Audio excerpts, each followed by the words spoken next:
Over the past decade, Qatar has built an entire World Cup infrastructure with modern stadiums, state-of-the-art training facilities, and improved transport links. In total, they spent more than $200 billion, an astronomical sum. This is way more than any other host ever spent, mainly because Qatar had to build the majority of this infrastructure from scratch. 4 years earlier, Russia spent closer to $16 billion, while Brazil spent $20 in 2014. But even $20 billion is a lot of money, especially considering the entire event is over in less than a month.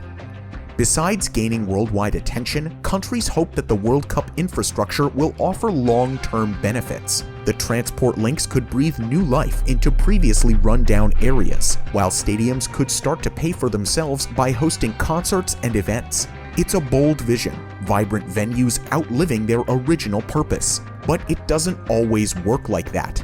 When we look at the history of World Cup stadiums, it doesn't paint a pretty picture. Qatar has other plans, which we'll get to later, but first let's see what they're trying so hard to avoid. So what happened in previous World Cups? In the build-up to the 2018 World Cup, Russia built 9 new stadiums and upgraded 3 existing venues. The cost of all this is hard to pin down, but it was a significant part of the $16 billion that Russia spent on the tournament as a whole. When the World Cup ended, Russia decided to rent these stadiums to domestic football teams. It was an obvious step. These stadiums were designed to host matches, and the ticket sales would help to pay the running costs. But this strategy failed. Russia's teams aren't well supported, and most of them struggle to sell even half the tickets to matches. At the Fisht Olympic Stadium in Sochi, the local team draws an average of 6,000 fans, barely 15% of the stadium's total capacity.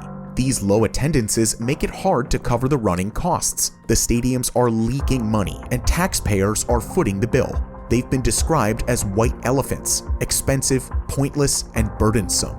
A year after the World Cup, when the Kaliningrad Stadium began to sink into a swamp, it cost almost $1 million to save it. From a financial perspective, it would have made more sense to just let the Kaliningrad Stadium collapse. Only one of Russia's 9 new stadiums is enjoying a successful afterlife. Kazan Arena has been turned into a multi-purpose venue, hosting football matches, concerts, car shows, and fashion events. It's also decked out with restaurants, bars, and hotel rooms. Maybe that's the key to long-term success: transform the stadium into something entirely new. But was it the same in other countries? 4 years before Russia, the World Cup host was Brazil, a nation whose stadiums tell a similar story. Most of them are used by domestic teams, with thousands of empty seats. Brazil is a passionate footballing nation, but its stadiums are simply too large to fill. The most striking example is the Arena de Amazonia in the remote city of Manaus. The stadium is meant to seat 40,000 people, but the local team draws crowds no larger than 1,000. It's leaking money at an alarming rate, more than $200,000 per month. In a desperate effort to cover costs, another World Cup stadium, the Estadio Nacional, has recently been used as a bus shelter.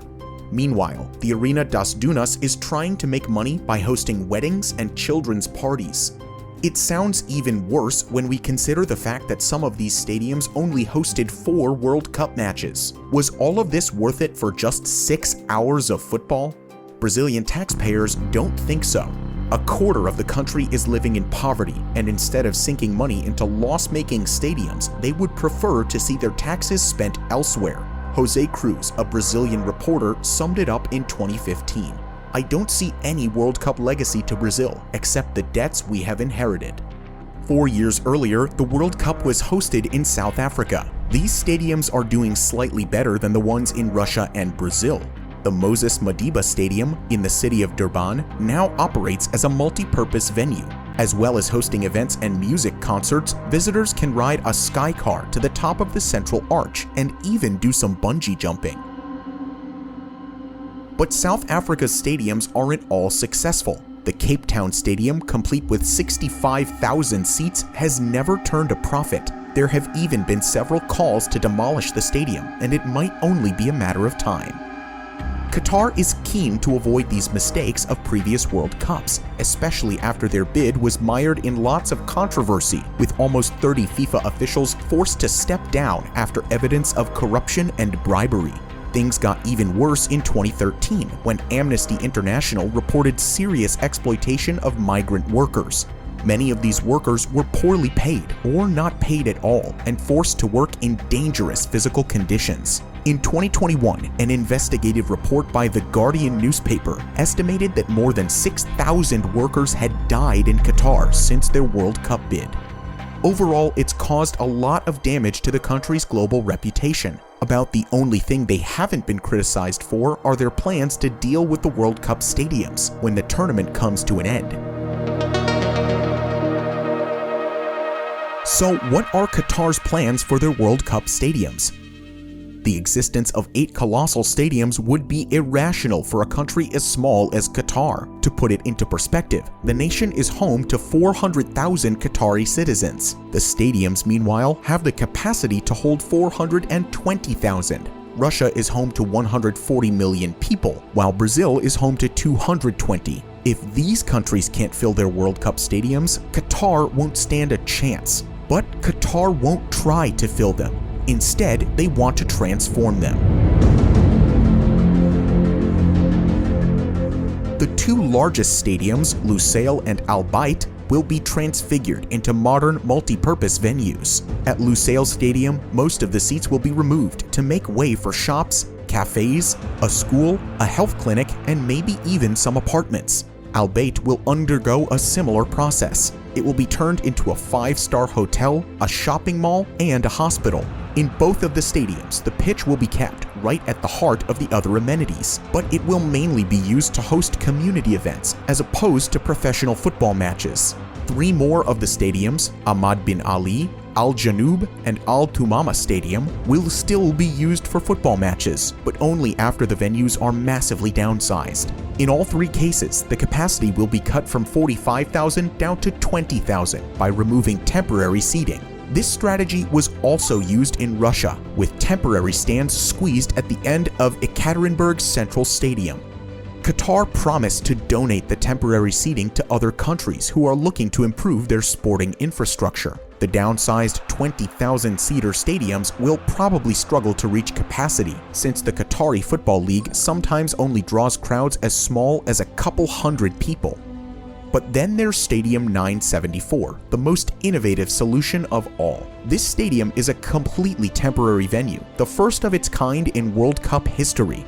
It was constructed using 974 recycled shipping containers and can be fully dismantled and rebuilt again somewhere else. It's a groundbreaking approach to sporting infrastructure and something future World Cups could adopt. Instead of building new stadiums in each host country, a set of temporary stadiums could be moved from place to place. Qatar is also planning to use their World Cup infrastructure to host some future events. That's what Brazil did in 2016 when they hosted the Summer Olympics and used 5 of their former World Cup stadiums. However, when the Olympics ended, the situation was basically the same as before. In 2024, Qatar will host the Asian Cup, an international football tournament for teams in Asia and Oceania. They will also host the 2030 Asian Games, an international athletics tournament with more participants than the Olympics. In both of these cases, they plan to reuse their World Cup infrastructure as much as possible, making sure the projects don't go to waste. They've also set their sights upon hosting the Olympics, maybe as soon as 2036. Only time will tell whether any of these plans will actually work, but one of them is already underway. After hosting a match between Brazil and South Korea on December 5th, the deconstruction of Stadium 974 was put into action. Rumor has it the pieces of the stadium will be shipped to Uruguay, who are hoping to host the 2030 World Cup. So what do you think? Are the mobile stadiums like this a good idea for future World Cups? Let us know in the comments below. If you enjoyed this video, leave a like and subscribe.